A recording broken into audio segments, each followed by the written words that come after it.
किधर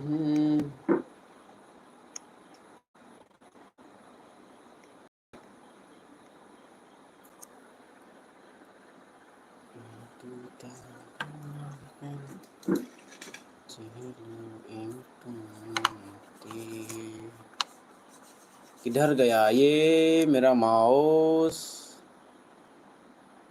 कहीं भाग गया है रुको रुको रुको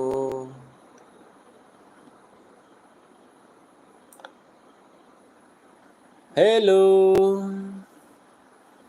Nang Nephan Kupinia come to Mako hey bro là chapter 1 ơi Mukrang son music ơi tao phụ thạ asik cái phong tên cái đi mấy sen lang cái sao nona cô kệ nona mat hi hello Rupali thanks for joining my live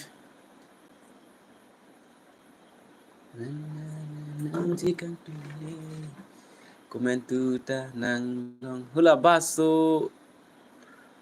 upon reply non hai baso phan bang ke det chola pena bang ke mal ho samsung phan si mani pena bang ke de hello ik chalo bong welcome ma Rupali ma pilih lang gelu nahi ha pilih ne favorite song hai pilih ha titine dalo dayo pretty hanse pi hello nita reply pilih Birson Singnar kar binang ke pilih claim ke Birson Singnar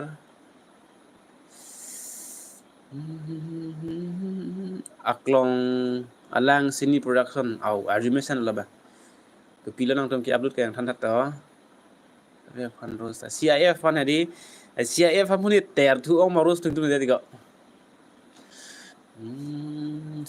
Samsung fan ke penap thek long po ka reply cho den ta rose kalila ke rose bangle bele ka reply le bele gi mete hodi hindi alun hai तुम मिले दिल खिले और जीने को क्या चाहिए मन होती विधि pini kam ke claim apot lak ong te sang yoi non sang ta ke nai ajo ke me good night for everyone good night kali lang ko ho SMS tag long lo ni long pil ho nang pimyot nang sen ho Google Meet đi tag long lo ke thoi mirlok pot ke thoi mirlok bang ke mu pil ho ni reaction bang ke ban ji kita der chot lang non malam so come to chat lang you are my future thank you Birson Singnar enang lingyam paju meet hack pic cái hai tag teleti ho oh yoi son ning ti nang ni ta tag lo di ta tag po tag rap nang kar bia lun hai kason ho kar bia lun hai unang ki habit pin pu akleng sar pu kang tang onike non jong at sami klim so don vet lang ting ting ding ting ding thela mek jang melo ik thalang lom so chu chat sinang ho rebi rong hang pi chat sinang deni alom so de non si bang cheng lang ho yo 4 minutes velang ke 30 minutes back an vet sido chodi nang me bang ke de sir dreams karbi pua channel along humri tha Samsung hanse pen basu aphan new rose do subscribe it or dreams karbi non nungi bang ni phone ameda jo isiwe subscribe de jita de ni dak tok ang po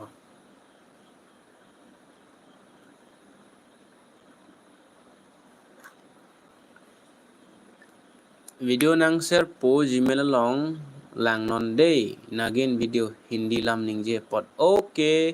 Rupali phan ancho et lo ma pu arju thasar nalam te Rupali ke ho Rupali nala oi Rupali keri minati lulusan Rupali pemain kali bu hei kembali deh Rupali deh pan ke bang ke Rupali ancho lo ma nang number long 5 ke hai long ji Arjun mi chat ason thế mà tiền làng mi lo nang ta e nang jumi sen klar tak aja lam nang ye pute klar dak nang kente pasimu betul peta ke nang gempa du jek dari ke ma kalima di la trek tina ko char lo det lo an na de chop di live nang du dun long pot churu par ni siang tu phana ka churu lu nang tum ni live long ke bang pot de nang ni number sir please number he ta number bang ke live long ke pinu dagi ke ha live stream long bang ke di rupali ka ju lu ko yu bang de lu choi thot chinki che than tu nang boss okay wsk continue wsk nang mani than di ma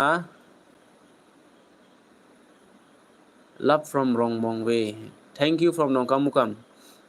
ni ke channel pen si nang ke lang dun je ai ta chennai pen chennai ke ko pilo klem ke ho morning ki chin thong peri chela ra sa the ơi có lar le lo padona la hai ta ka ching choi ji fancy ke nam lo nang lang dun long le rek lo thang the hin chong ti de tomo nang than tha ke hai pia tomo lo than ai ke ho not from no come from Kaziranga Rongmong way ni sina phanang pulo you love from the Rongmong way isn't it so I wishing you from dong come my song crew ku boss wow all as WSK pulo ladi my song crew WSK means W for my song S for song sorry W for Y and S for song and K for crew padona cream so internet ni Bangalore pensinang kelang dun jo kalang ma churu lo bang adim situ ada lo berang tum di thang the donon trong da donon bro community lam ning jitha to kaise आप लोग ठीक है आते वाले बंगुनी थी लो नहीं था तो कैसे है आप लोग अजरा तुमु तमिलो ओके हाय जी जकला बंधा पेन जकला बंधा जकला बंधा वैस दी लगे वैस असन लगना ini tum akimi lang nang sa nang than pon bom tha okay aklong alang sini production ening chibi nei ko la ba aju missen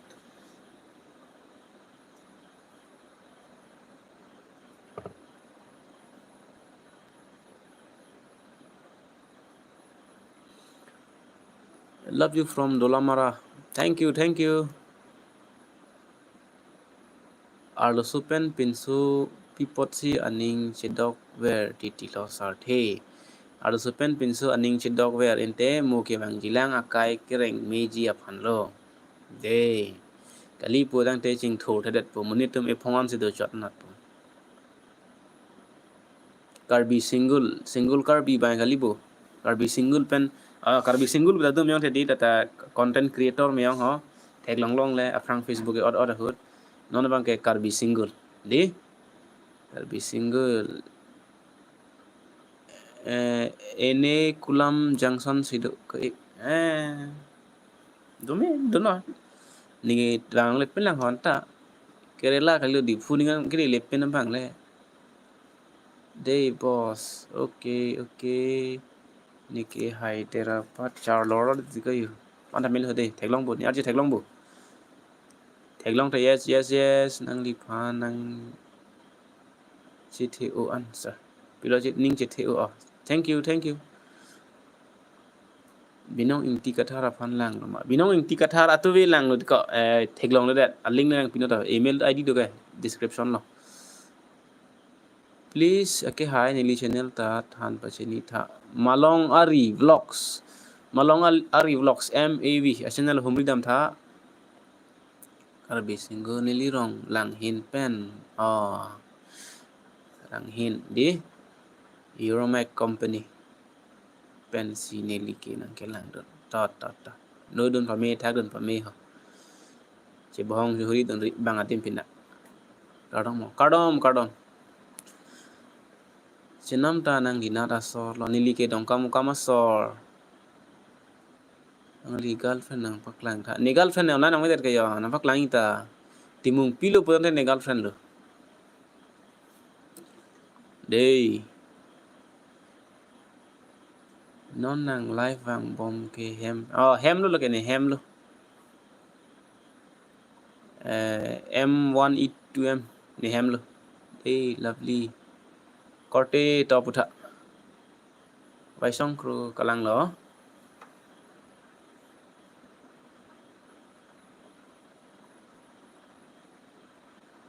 chỉ thèk long at lo bro là nang tum la so video bang hedi nang tum mai thang ke ji na lo ramesh ti creator man si bude nang tum mai thang the ji ne long bang yellow dollar to yellow dollar pinak lo ka hi photo do ko ma thang the lo yan ta na hai ke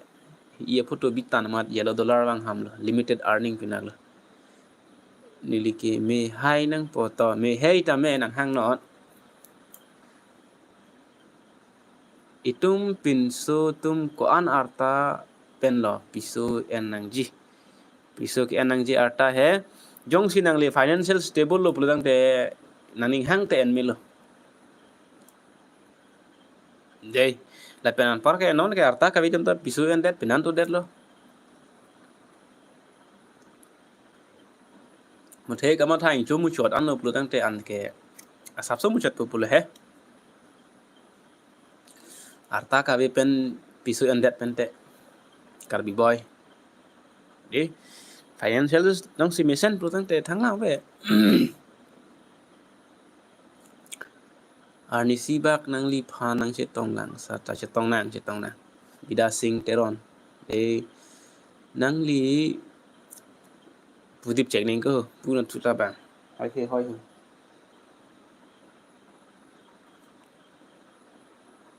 dip check te kam ko deli pulata an rong po de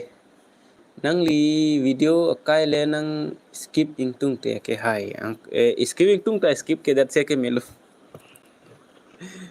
skip rong te ni watch time length ke dat puleka di channel long phane watch time ta monetize elu man watch time dorkar ke lu kali watch time ta ke nang sod dolan nong sinang watch time nang video ke lang bang payut thor lo pulutang te la so nang channel la phan bang ke bang recommend pi chat po bang phan ta yo itum ta non itum ta je thek long long yi ko mane ko bang hindi youtuber sa tumba ko pini hindi film me tum lang ke lang payut thor lo pulutang te pula so channel phan ke nang subscribe dun de pin ta recommended notification bang ham diti hala ke nang ke lang payut thor diti pula la si non ni channel ta ke lang payut thor lo pulutang te nang subscribe ke pin ta ne video upload lo pulutang te nang mang lipo son lo dei monetize elu pomat watch time me dorkar velo la gali watch time ta dorkar dolo avi te ta nampak lang det po saidu ni live ang pot nang live ang pot ni thank you wong ding e nang piso lovely angler fish nang piso so at ludi pilo ni piso so at lu mane ni channel lang tha lat hey nili channel ta than ik ha ik ha di bison milik a youtube channel ta lang dam tha alang li comment ji pidun lo longki rong pi sang ho mayong te sa na ni ke longki rong pi ni dike te ron sang ho de it's me ijang po pot lo sar nang li non ke video update de det titinon ke youtube along le nong video kimi ya ni mang tawang ke pinta do tu minta do penap ta do ji de yong hong ding kiti lo nang li long prak lang rong bon le nilita ningkan ingkoi ra isi vet la anta ke karbi boy bang ke alusu wande na pulo bo ningkan ingkoi ra isi vet lang pulutang te di nang lilam ke abu rup dia ke hai lam abu rup manila ho then ang tum nang ar julo ke la sin tang ke thando nang videos ke lang ning sampai thank you rang sina creation franke nyota son ho sk creation bisa men ki bi so channel malla mana ko nang lartulo satguru creation penaban sinon bangke short group an sibi short lo ni tanang lang dun hoi pu athin ni phone battery abadet okay che charge non ahok lu nang ki puta ata do chat nang ji nasi bang ata kabi teman ke chapri pupulo gente ko anang deng lo ni di ke dong kamu kampen non bi pas at lo video lang lo te ining ke oi sitami media titi thank you choro lo bison milik Karbiang long YouTuber an ke talent o ansar lasi choro o an ang karbi ang bong YouTuber an ke talent o ansar cholo alang klong alang creation sabta talent nang puti kamarli thek rap nang po thek the son an arjun ni tanang than bom po lalo di ta chok che den tun ba keng du non di non malam YouTube khuli pre atumaphan copyright alam apu thak than pachini jima copyright son ni lo copyright claim na pen copyright strike lo copyright claim po bang ke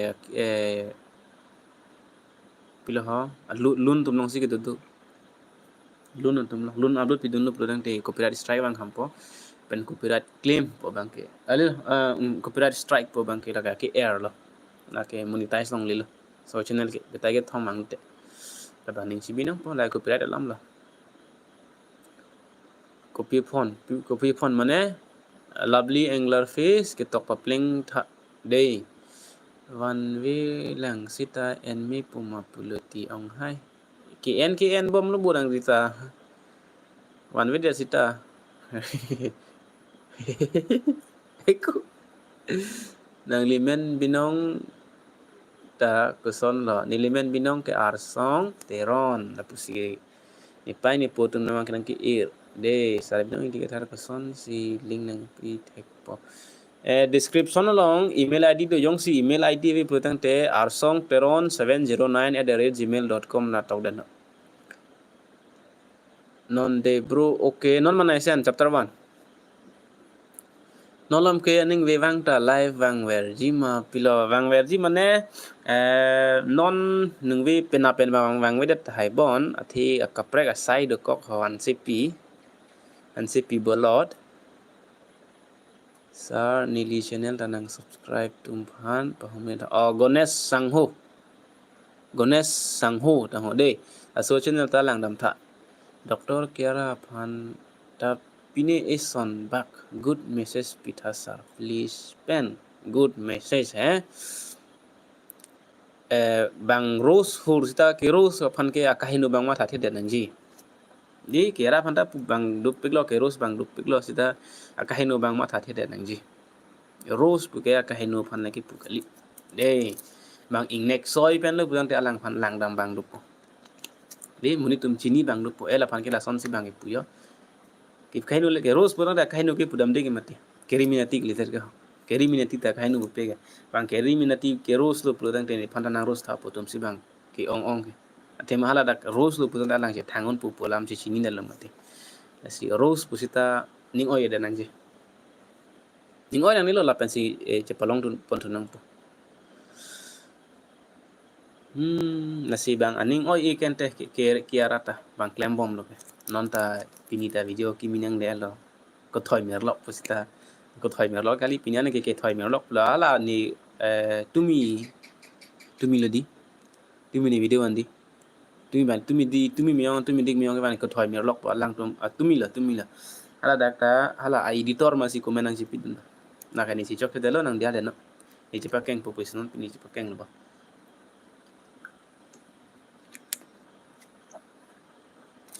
asi mathanang ne jersong la pen kiara jersong pali jiten to bang bho di jiten hala tour production long editor la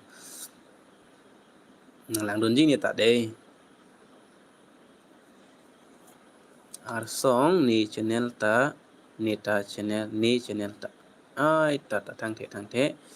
lang nam tha kithiang kor long ki be ke ad la son message de peti tirina ni liwang sir ni kita wang sir wang non kasan ha welcome tu tang te pila pupe karbi pen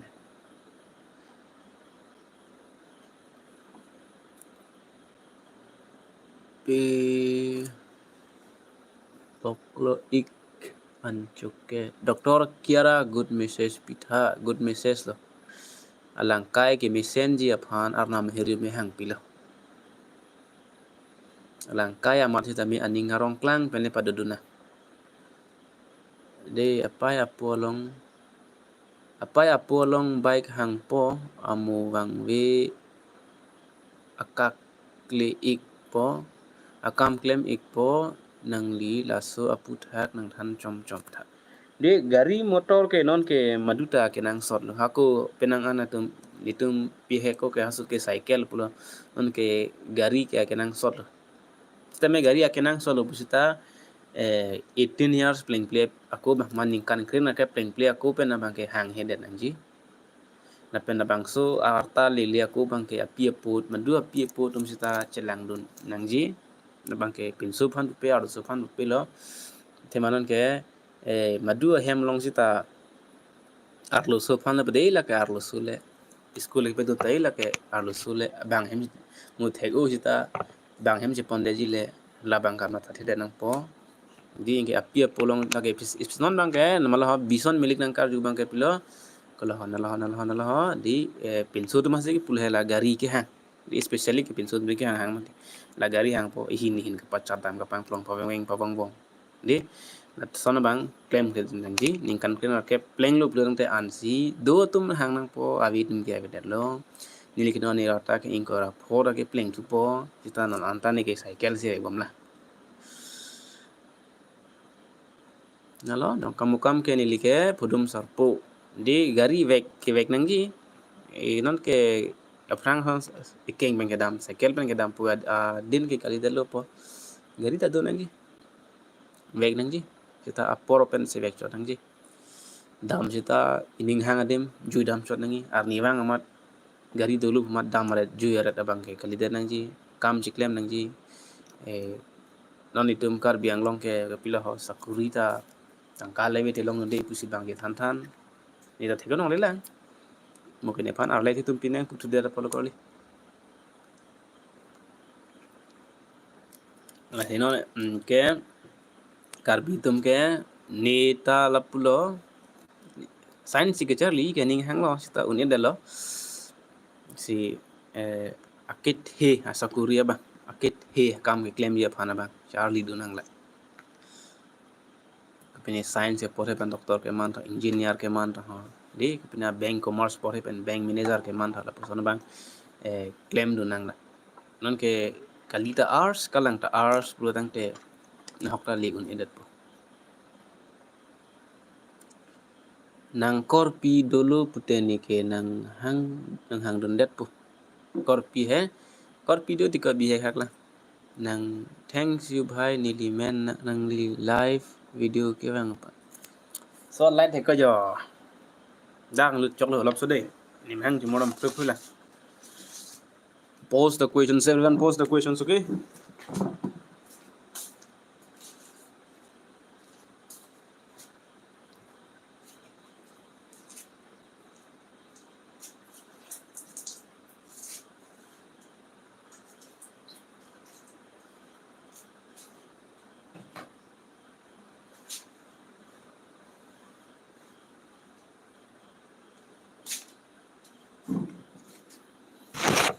तुमसे ही पिया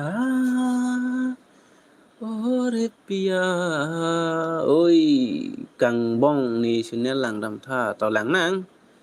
ơi mà là cái họ là hai lâm là lên phan ang chini bondi cái thang corner phan ang chini là chini karbi rms channel humri tha sir please pen to humri nang sir 5G network nang e pitha nang live nang lang dun un verji aphan 5G kali lo timung pia hemang den an kene ge 6G network siki edam pu 5G kena hangang lo dei rupali pakar meri dali kiriminat elo arjuma juje rupali Towe tisaidu pila towe ke ho kalbi boy sar nang li girlfriend doma nang than pachini tha ne girlfriend ke temo pilote ne girlfriend no pulu dei nala ha la son nang vang ver pulute ning ki oi medet tek nang video ke lang ta melo ning oi medet de ti po bang ke de di ning ta oi nang ni per the ke do ke ning arong ver nang ji kaya mata ning arong si do nang ji per the anam nang ke toy ke ning oi da mu pu nang ke toy kali ning arong da mu pu nang ke toy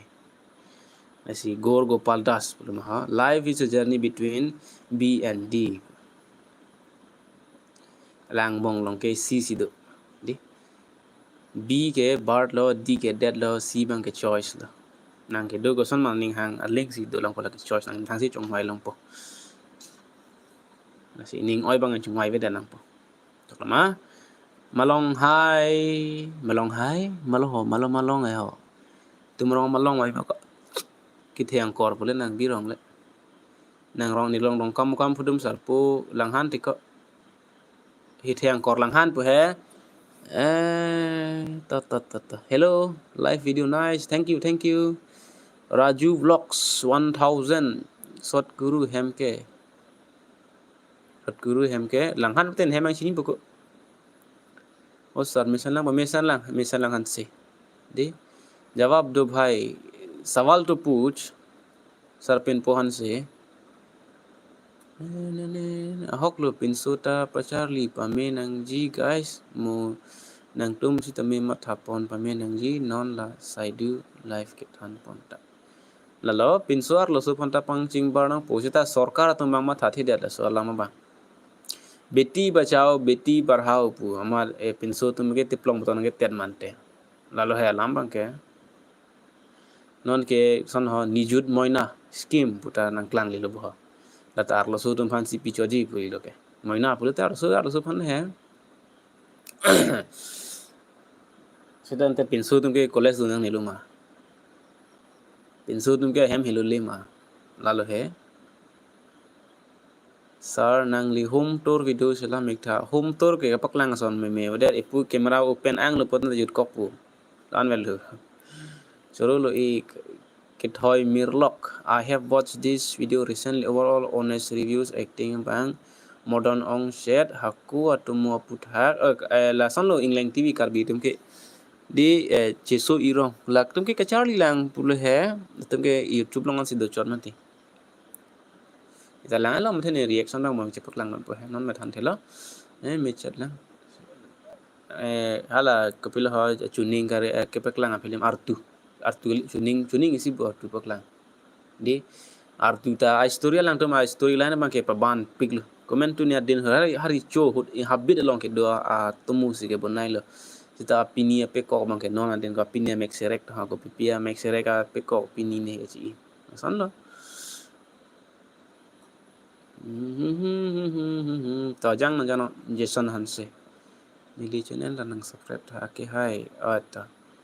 live video nice thank you nang gf doma ve non amat ke relang sarpin po de hi kang ther gaming hi reply kipi apot churulo ke hai ni li sang ni pana ka churulo rong pisang marjong vlogs nili ke jitung lang so pen de ho korte chitung lang so de ho na chitung na dongka chitung lang so kalima lai post office ta dok moka police station ta dok moka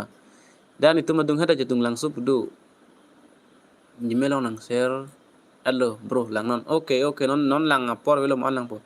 rupali ke nang pisolo makote kali lang kali tali timung pilo boten ni pisolo pu an chon lang ke ho hi sir hello kang ther gaming live nang lang dun bom sir okay Samson welcome to the live stream nang tum video mona lang men sen komarli ta Samson ne hala nang yit pan pu chat ning ko sab su ke overflow da la tam ning je nè Samson Hanset à đâu comment anh pitun nó thèm lắm rồi nè rock that answer thank you rock that king tang tani ko hun militi supi hello sir ni le bisonat pen hodei ta bisonat bisonat arju long bom lo lang mission ma bisonat donation ma ho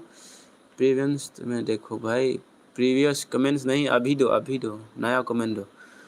malong tika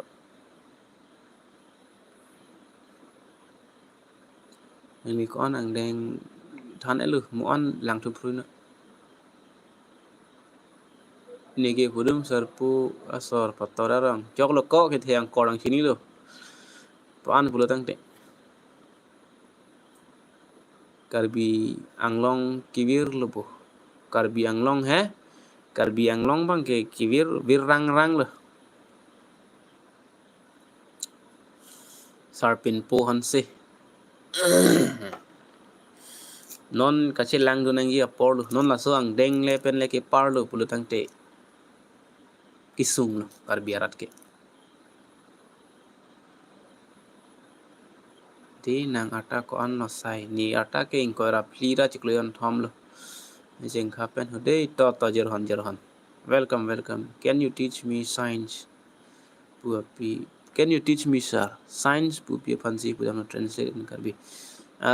in for science in karbi it is called sonthan science pudam de karbi pen ke sonthan pulo de sar roman rosna bitur tangta de auto roman production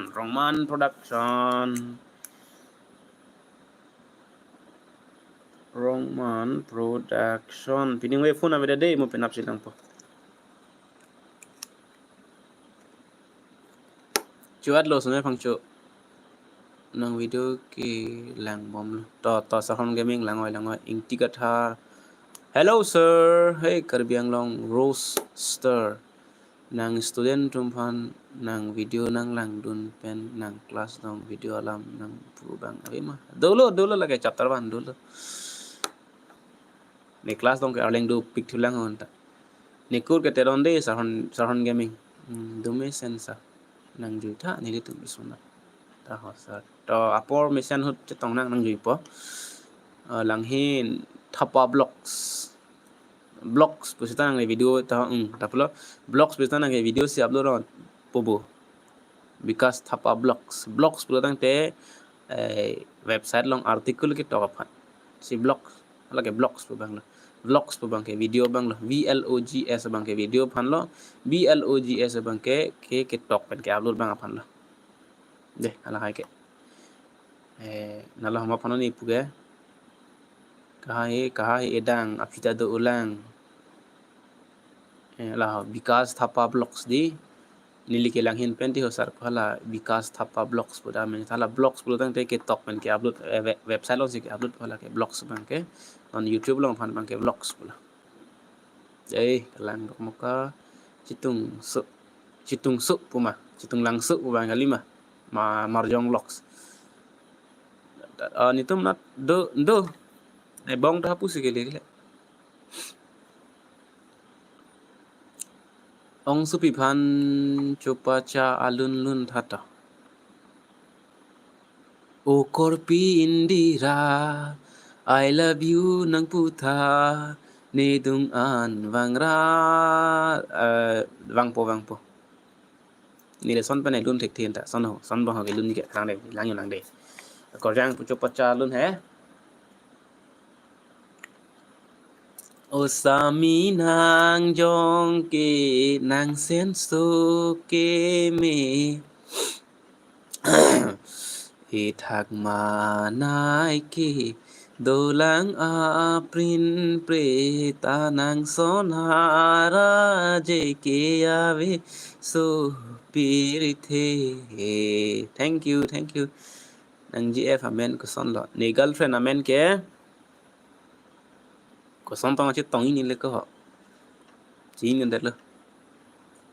non mat ke bedel lang ke ho sami nang phan le ren long a son te super shot anang pilo nang phaning ching sam pick an posi super chat nang pilo thank you chapter 1 basu gaching wai take 2 pick ko nang pan ke nang rose vek ji tang ko kang tika nang parus nang hu lang po rong man production lang po tok ai lo jo đây non lom ke lang ya son do pick ho hun mili ko pia time lo nang ke pick ho por dang spidun pu man pan de thek long po samsung tum channel ni rong amen ke kuson lo ang jitan thasa ni rong amen ke dong kamukam phudum sa pa si theodi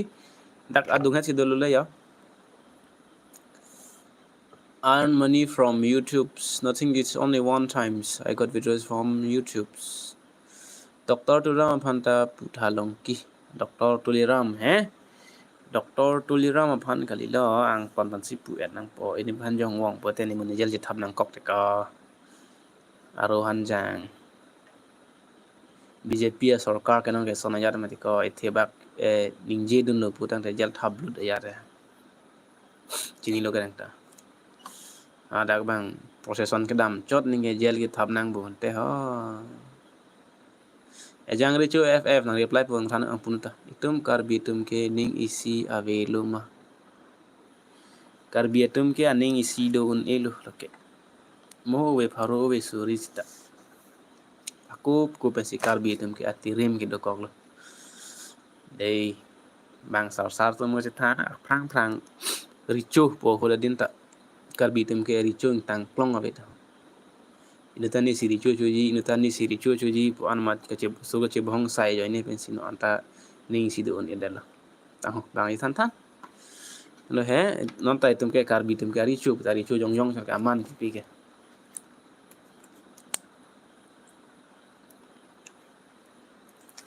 angke non politics bang chot lo politics si chodar lo richu phanta Rosi pua bang ke ingnek thume mela ta paros nang chapter 1 thang the luna bang mission thank you pachok lim leda titia tuma phan than pachini man ek fruit amek mate labang hedi sarsing 89 puta ahok ko non ke tum pilhom na hok lo dam sita sms ka text sabang di nang puta itum ng tawlok tik labang itum ke charlie long ka tikuk tipik labang ngoke itum konani exam के तक दोनों मार कर भी exam ले for example कर भी exam ले है di nang nilo la ke la sono hormu ya jat rumah di ng to kon rong ta hai la so lamba la bang ceri nang ji ya sine phan ke madule message nang pisa ne ke full si to full words si pachok nim diti e mek ta padak di mek ta war ta kan ke ulu kunci ana bang long lo masar ulu kunci bang long le la de bang ji mek yang okay good night balong vlogs kalang lo long ki di pantan lam lir nang than pon thakuru ni ke lam lir ke thek the ke ho kan thuling lo kamali di ko lang mek thang ni channel to ke thiang ko lang nang ho hula isi video thek long lo rv ing sek ak ar ing sek ak puat tu phanta pruna ko la ke munukan meong te munukan sr from yang ho hai ke double meaning riddles bulo hang thelo hai ke Facebook along teron akur aphan kelang select so kali korte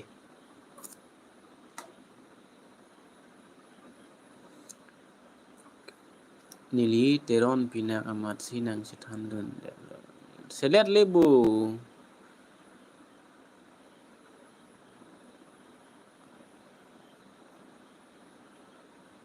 oi to chutha ante sang sarpin puhan se ancholang thonde okoni 30 minutes veji puma non ke 40 minutes tak length puyo ke bye bro sorry nungwe pajut neta do elo nungwe ke 1 ঘন্টা bakse uchot pu chuki hola wang long lo masar chuki hola nang ke hang bang do pic tiko arleng do pic bon hapni subscriber do pic bon ha da bang tha ho potum do pic chuki hola na thu US entertainer video so jui jam do ham dun jam hey kolong kam nang ke tok buji US entertainer along video show Yui Jam US entertainer Yui Jam do hum dun lok tha sar to US entertainer di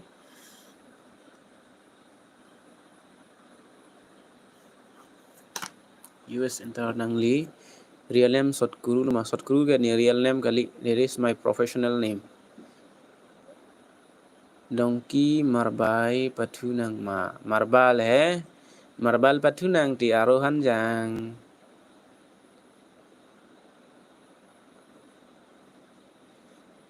kopi ahan pen la an ki choke ke hai nang li pinung we ke hanche pen kimu si an ki cho 1 ঘন্টা an live do nang komali dei nang arju jia son do an ta nang arju ta me mani ho email nang send jo music team madla music team buke ho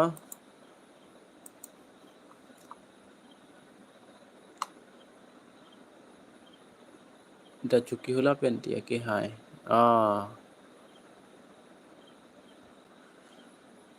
Satguru kali ko real names ke kan arsang teron kalang lo arsang teron pula megjang poyang ne rayang da boyi nung wi ke jo do ra de lo penap ta bang thunang ji ke ha ram thako ki thiang ko lang dam na longki non ke supreme pulo ma ko pila ho non ke supreme pulo nang li videos lang luti interesting pic Gmail long nang share pot thaglong nang ma music ke chapter 1 music team ne dei si good night non si ke bang ra good night so dei si phang chu ki ini sini ong supi alom so ba nang lang ta me mati ni gumen lang le da Talk Biz Vlogs ton ar no phong present pachiri uni le yo kona ani le ko do yiri mek tu adu yo mega ji ver ma kali ni ke rang sinap ente da ke music team businang ke le ho mat lo ne jo music team potom message nang le nang tumarong ta chapri boy do malong ki tumrong ke chapri boy avik ke ni chini channel ta subscribe pitha putha ko yo ni ong su pi wang ham lo ko pang phang chu pi jan ong su pi lo non ke rupali wang ali le jadi nang tum kadu kaweta rupali timung pi channel long dam pen subscribe pi dam tha arje lang min nak jila chodak at ki thek long ateng the arje lang mi pi ki komali tola ni video minimize dedra rupali timung pi long lang dam thada kadu kaweta tengkha malam mo sumar tum phan rose dak tha ke hai to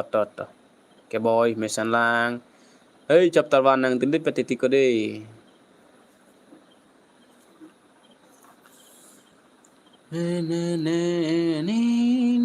ding e sarvo phong elun le non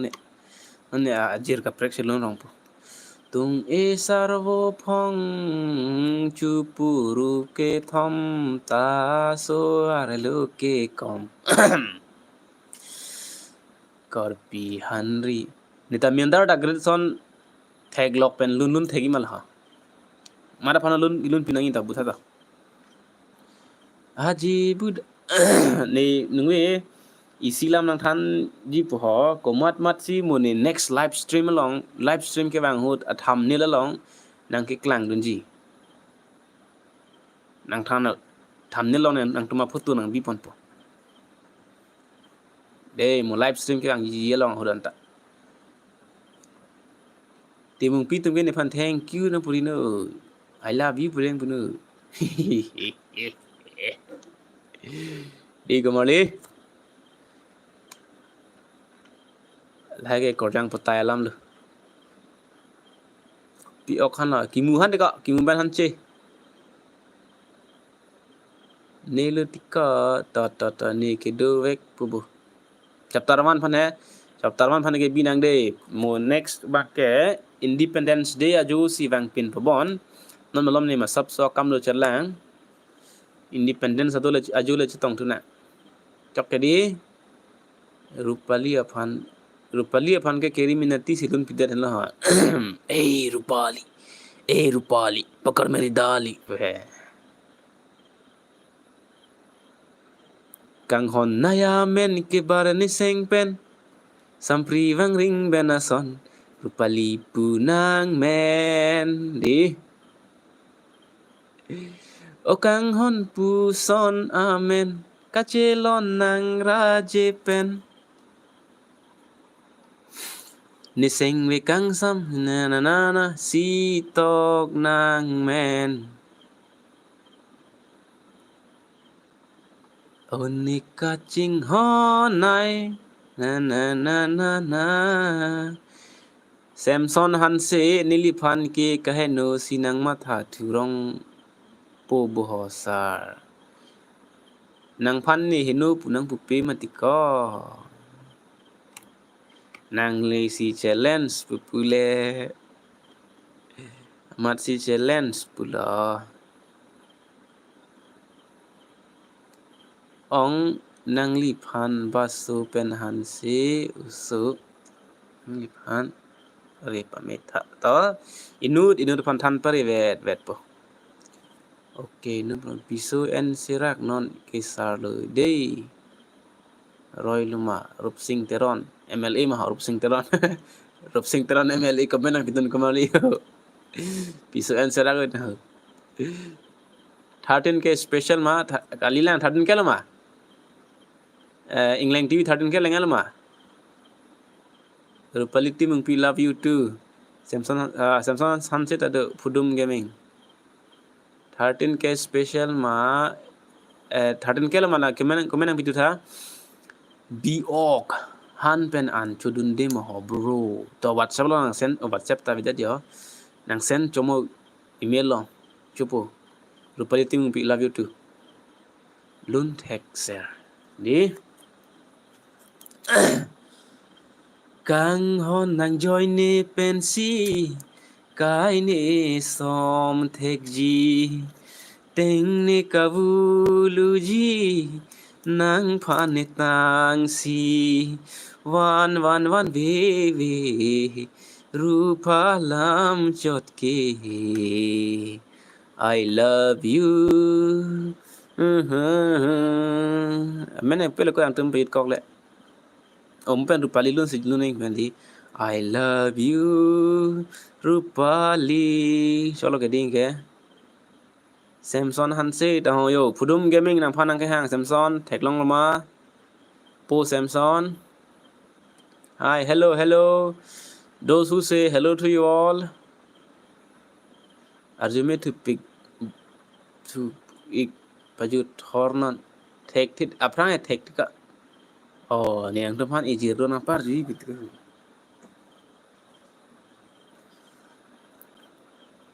numita angko ni pat kibang cheng ayu ta ni lo nang tum bukola po alamar jan long thek abang du te wan thegi ma anam ben sita desi phang chupi alun ta sana desi phang chupi phanalun pa ya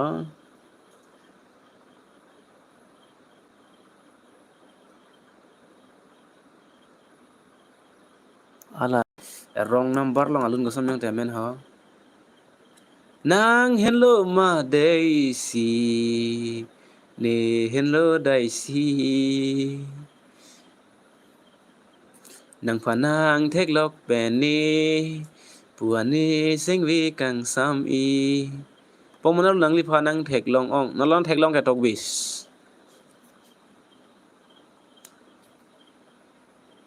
ne college bang hut hai ne pd college na ke da pan ho ka dam dik ke tok bia sang ho Samsung hanse chapri atra pro max nang li pen ke chelem dor de ke hai themati ha rubesing 13000 lengal ma ko ne channel 13000 lengal ma lang tha daka chelang nu dak lu bo di Raju Vlog Sunrate Nili channel ta Sarhon Gaming wangji mathanang ne mek jang ji lang ma to sinang 10 minutes back do sinang an par ke mek yang na Tadu kavita de ha mayang da prang nangi kamarli. I love you Rupali ta I love you Rupali tho ye phudum gaming ge. Uff pajumi nang pachi hok ore titi. Wah, chi hok ul ma Rupali. Ni san ne pachi hok thek ulu. Ni kai Pharoi sirap hok kai vanon. Ali lah puli lo vanon ali lo ge. Pharoi sirap hok kai pono Rupali phan long thon koko na lo. Kardom ong daisi daisi Pharoi sira ali lo Pharo phoponon daisi phan long thon koko jealous feel. Wow. Sini lo purang pi. Rupali papala jealous ke ha. Night sir Tomir Mirjang Hansi. Yang school lu ma phi ma ko pina. School ma college ma. To khai ching hon alun. Ek bar malong suri ar chimpanzee man kar bilang pi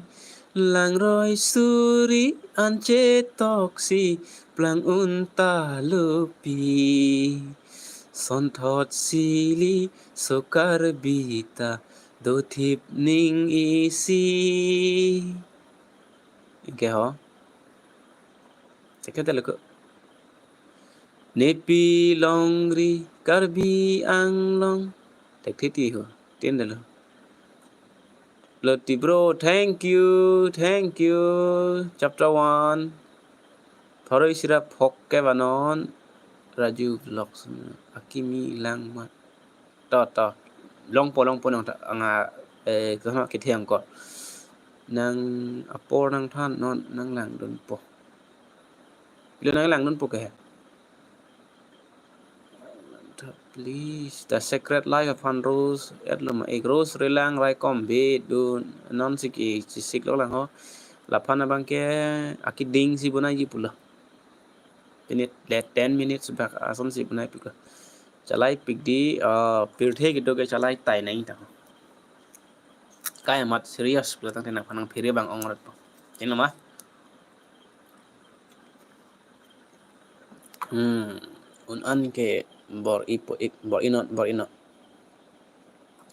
Menjangan pun ke pina school tu bai jangon school dam je tum pulang te jangon college dam je tum jangon ni ke profesor pina majang jelang tong ke pote nang lai bang rong Rupali daisi phan vanon popot tang dei nang nilong pen suri si ponon Rupali ti mung pi phan nilong thon ko BGR lo ne Rup Singh Teron nang MLA mati ko nang selon thegi ke to arlusu ase bunata the secret level fan rose at ma rose lang ko rekombe ho rose rilang long ki jobs long at long ma thanga job ta ko non ya job ta youtube kok lo yo ki di kam ta lo ma avedalo oi to jang Arjun Singh be 13 ke ko thank you Arjun Singh be neong sarwan pila alibu Charchim Prisek alun adun thek thik miyang potum yang on 15 August alun hai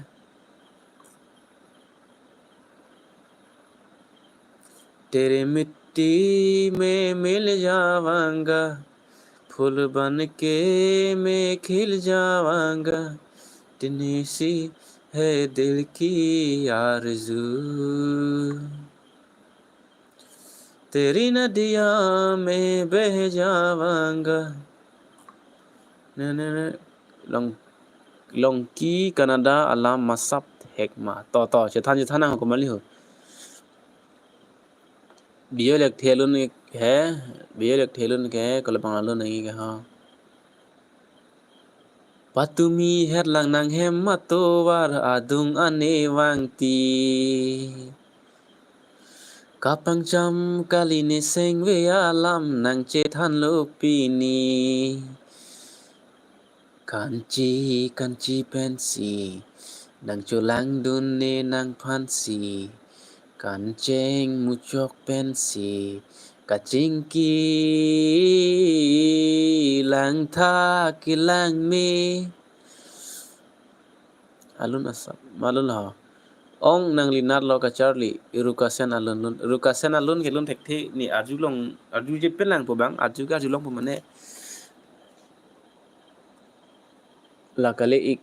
te ka pelun ha sarang YouTube channel live जाते हो सर तुम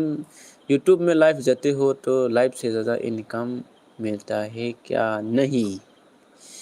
मेरे लाइव से इनकम नहीं होता है लेकिन बहुत कम होता है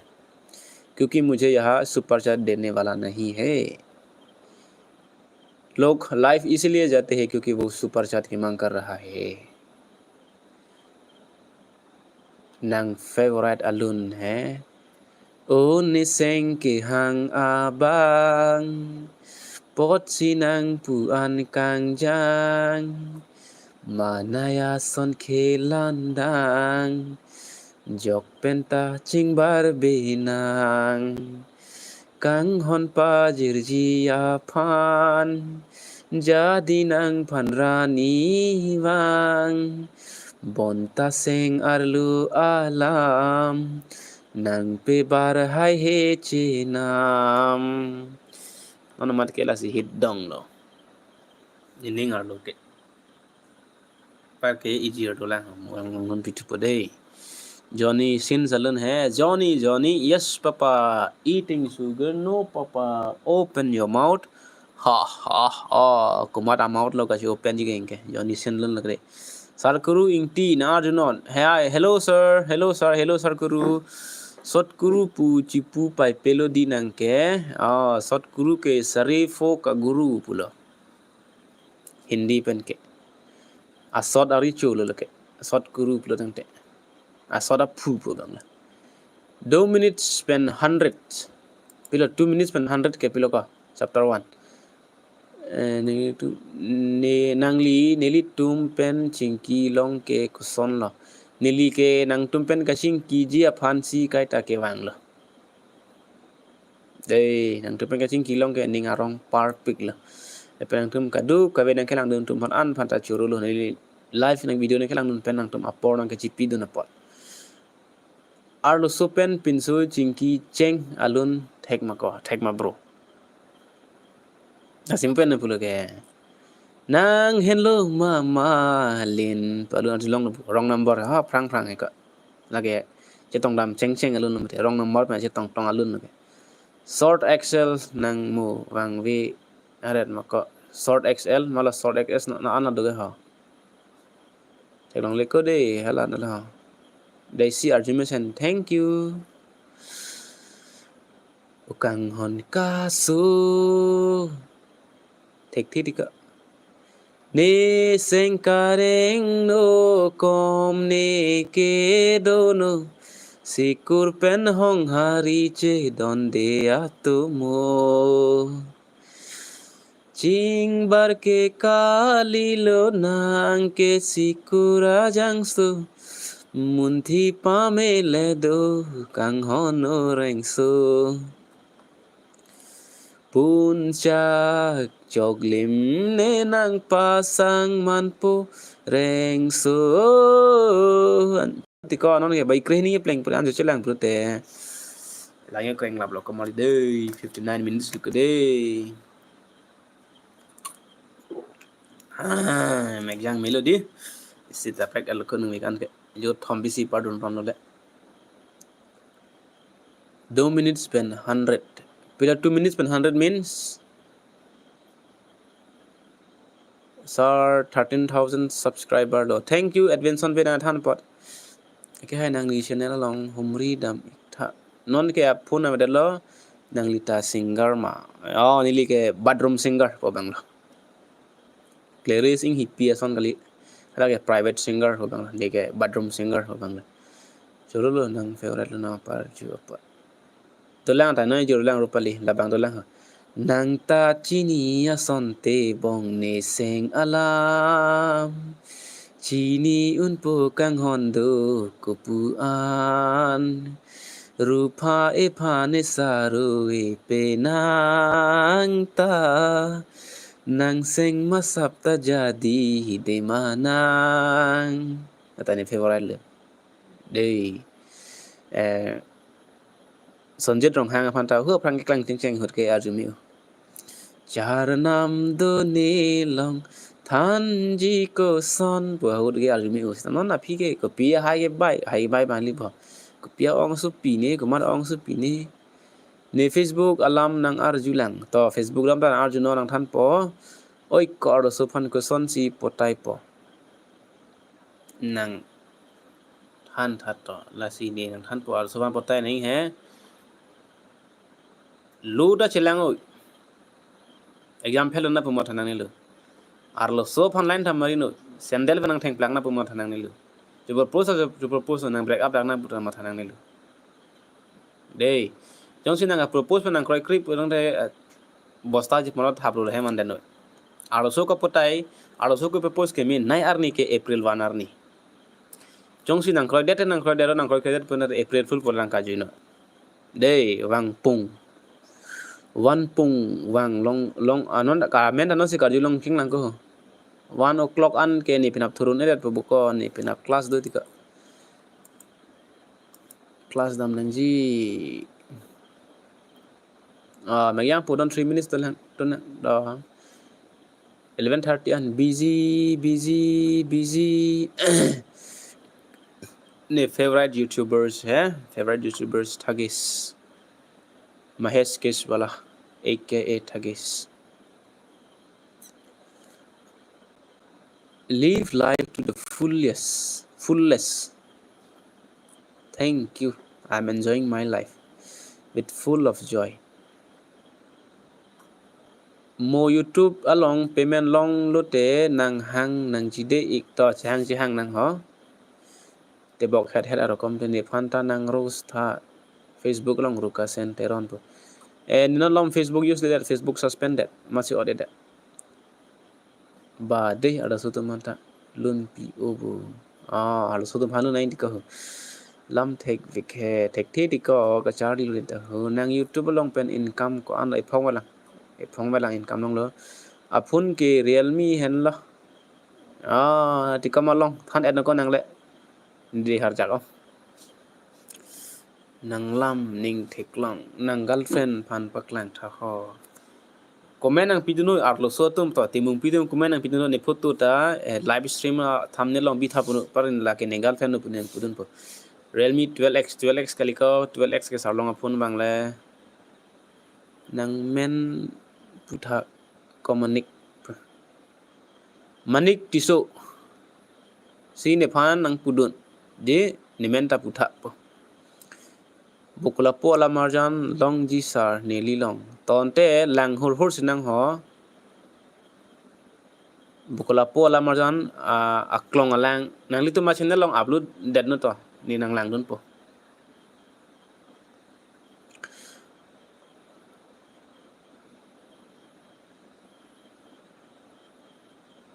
hame to yaro ne luta hame to yaro ne luta pero me ठीक pero me का हदम था हमें तो यारों ने लूटा गैरों में का हदम था मेरी नियत डूबी थी वही जहाँ पानी कम था जाए तब गंदा लोग लगे पर में के अटा मजी सा तगली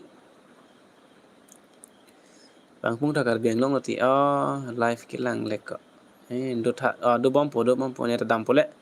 bayang po any actor dialogue please nang ta chi sini ne ta chi sini ne itum ko an tong ni che dok le ne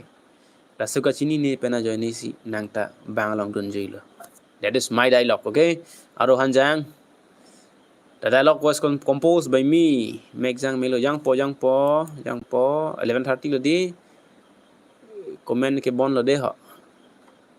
dak itu ana comment an si por he chot po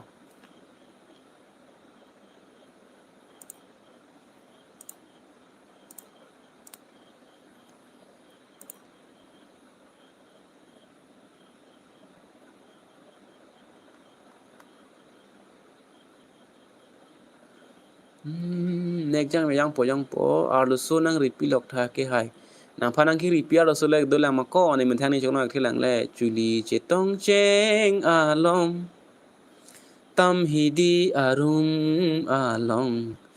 charnam chi ju an son phur ki mo malom oh tini dat lu kang long salong phun tini dat lu ahok ik nang ge puta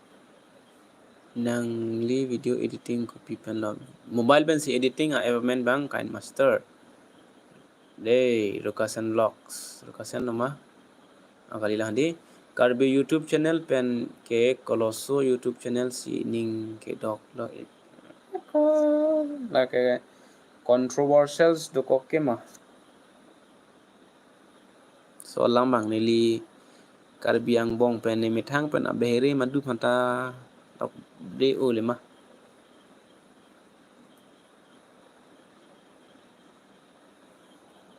ajo ke me akadom megyang nang kamali megyang nang de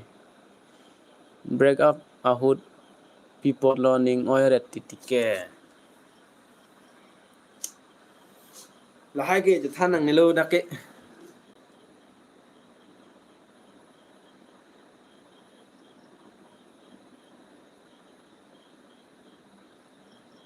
ajo manglong ining kidok arlus matia pin sofan heglong lo te puhui pharlep mi pua hok ma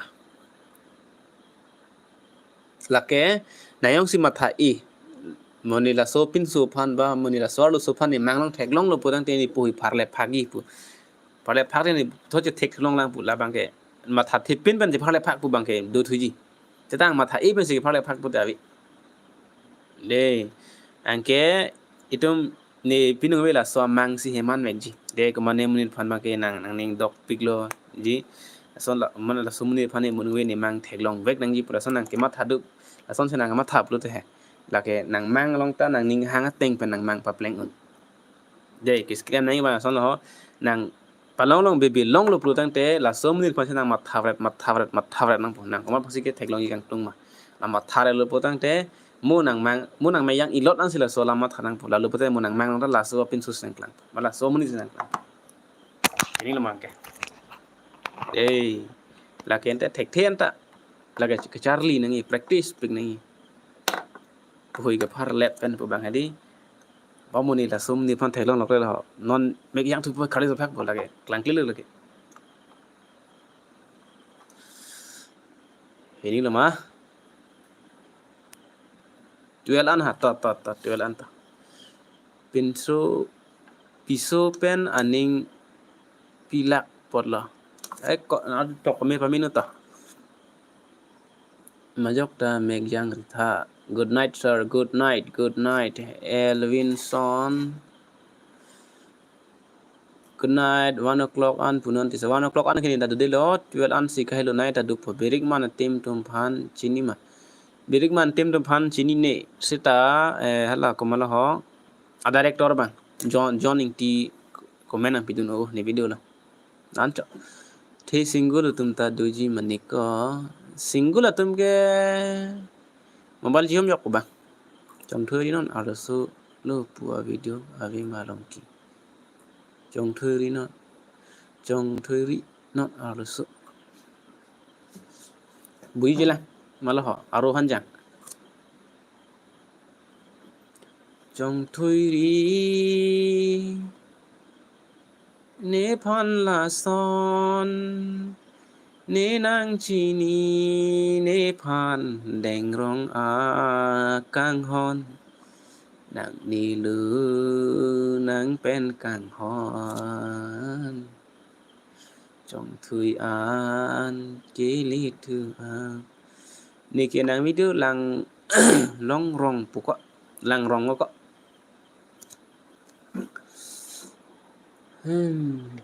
megjang melo saratum jang po san ho chingbai ti so lu di chingbai ti so lu ya jume ti ga pi pli kang jara son là nang bolon dung me bi ver nang phani boha. Good night, Desi Pangchupi, and have a good dreams and sweet dreams. Ah, dung me bi ver nang phani boha pathir dere na. No bro, idut also video selam doti ko PC pin sotum also phan chong thui are titi po video. To nang share that non neta lang po ko pipa si chong thui are titi ma bangke rubjili ke kalibo rubjili pin sotum chong phan chong thui rong pipi meong tela di hala pin sotum also phan chong thui are pa pilha a video hai nangli se jumi thank you SS Vlogs single tumta doji nita live chat dun lo GF do girlfriend do sonte no anke chibohong lokpo so alam lo girlfriend do sonte no anke lan arji giding live adu long lelo he ho nang kolan si rekombe au rup jali rong pipita chaprilo ni laban video bonai lang ero mang tum rup jali rong pipi phana kero sa video nare na miss call pansi do khang yang pu girlfriend do basante miss call ni phan ni kepi tiong angrong sami mirmili palun hari long diang tumta real girlfriend kemen nai araso ke promi bepi hen lukko kalang mako nang kena ong asu pile ko malong lang menang ko po to mo nang real name please real name or song teron ala email on thaklong email do ko ada lang den ala anemen binong na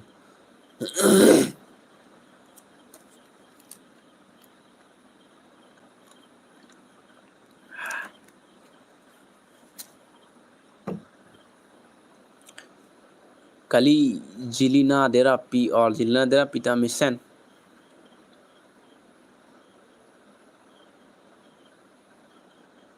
ning dok pik an ke alak san ha san yong tamen ta malong ha nan ha arwe jang ahut aju kuson si feel nang longki arwe ki jang ahut ki feel ente ing samjir pope chum het pemeyang lot tila son si feel lang ante nangli an kichu adlo masar su adlo you are right bro la si girlfriend nang nilu NG por lu pulute an si chiri na ji la solam no tika bro chapter 1 la si no anta chiri te dat le ya por pelang ke por do ji bo ko hinut bakang do ji bo ha padai padoi pen arusu en mil la lo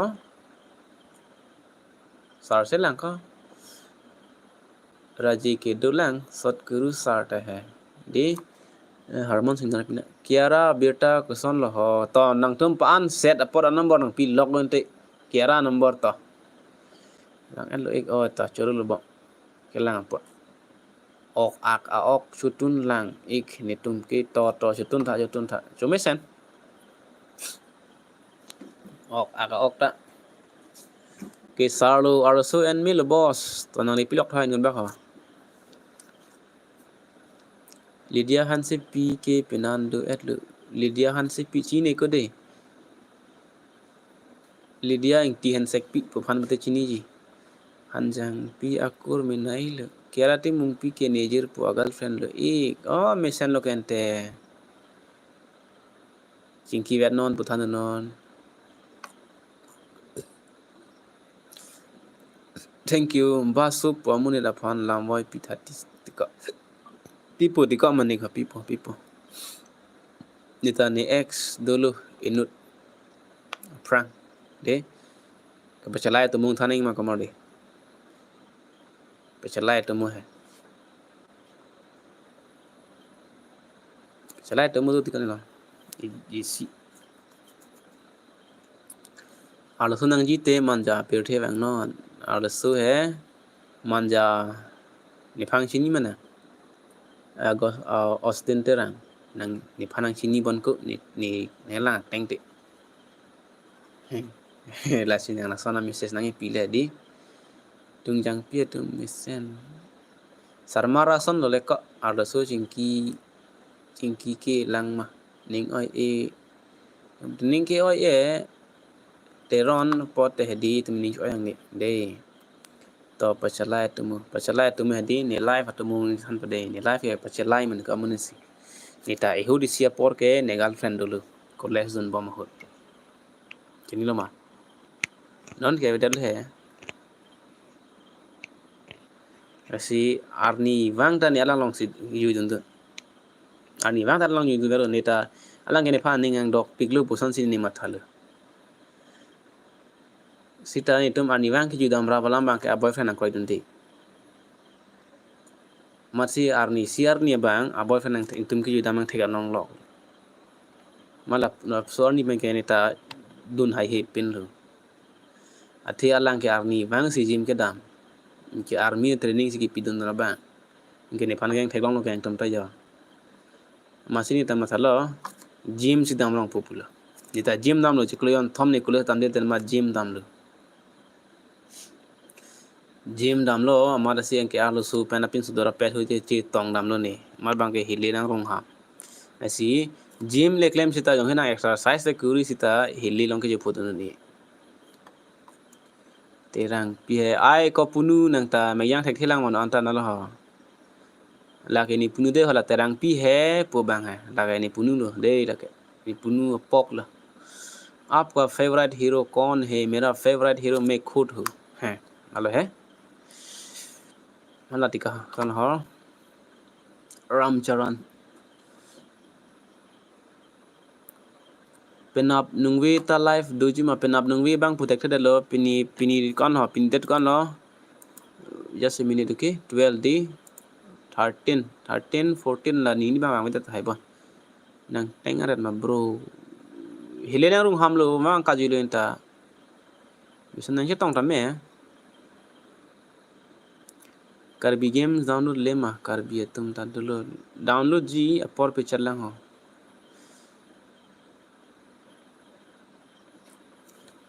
tuel te ke tan to kamali dei a ho ka hak lo non cingki lo lam tuke nang lita apuru pule putame apuru non se anko ki itu lok lang ko yo apuru hai apuru ali lo alam jna rong ki lok lang long ki sena mo ro lo tenang panang thak chom bo jin so me lo 1 o'clock on ke do de lo ni pina balong ke dam ne kam do da bai trok si de dam neng ko gi ha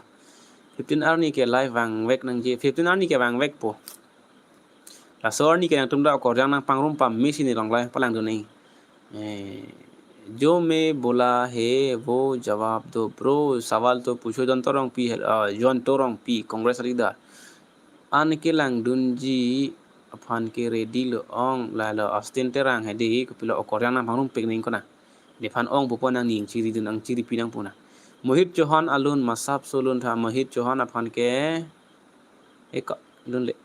15 16 live ang nang ji sa oi ta 15 16 lang mer po ni nang ke video bunai ta first alam tok lap ansi that's right bro nala ha kithe angkor that's right good night Sokuru good night NYC gaming New York City pulama NYC bulu tangte bunai lekon nang ke si je paduk chat nangi pulu pelang me chat je phan pang to script a chitok nang po kini lo ke di parang ke lang mi mu chat kai li kana lang camera ing pu ak mal ening mang le link kai loi pu tang te ke ton te to kok ji ton ji phan pulu tang te बोलो ब्रो तुम बोलो तुम कुछ पूछना चाहते हो ना गुटखा चेवान तुको लंकी 15 अगस्त अजू गुटखा ने चुच्चे को ake hai ahok ta nang dinat nili rong ke dongka vesker bi anglong tika thang tha lilo than tha punangi honang ta kia ti mung pita single lang tang ho tingki det kia ti mung kipi ke boyfriend du ta 15 ani ke ni phanta pipon tu ko pro 15 ani na bi pon po nang photo ng sana wa email la na chapter 1 mentulo ik bang ji 15 kiri phanta jinsu mimilo ko non si kiri फान आरजे थे ग्राउंडेड कहते हो previous comment देखो previous comment देखने के समय नहीं है नया कमेंट दो 3 के ता playing play lang bo kiri 3 ke playing play lang bon video si consistent wan wet le neta wan we bang loi rui pan hini son si ban chot lo mat non long bang ke challenge pa ma thadi one where 21 days 21 videos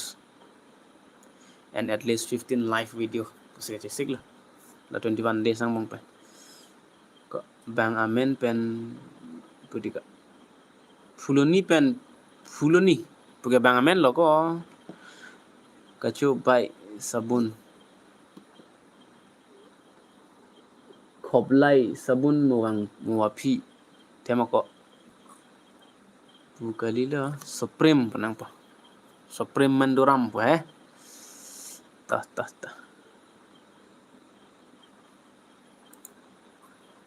dere na narena ho kya la kamari de good night to everyone ni live ki pe jut lo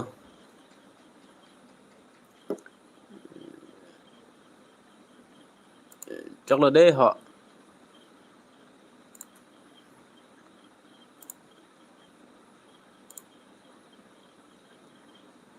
chok silang kalam panar mo favorite dreams love you both love you too dancer love you everyone and good night Samsons and Kiri no need to comment stop commenting me I mean ending the live session good night ajoke me good night everyone good night good night to you all good night in harmonic t hand sex hilijang okay science teacher lo kumarli nang bang derong chat lo harmon bang dap chat ning polo na non ke ni ke pe jut po jo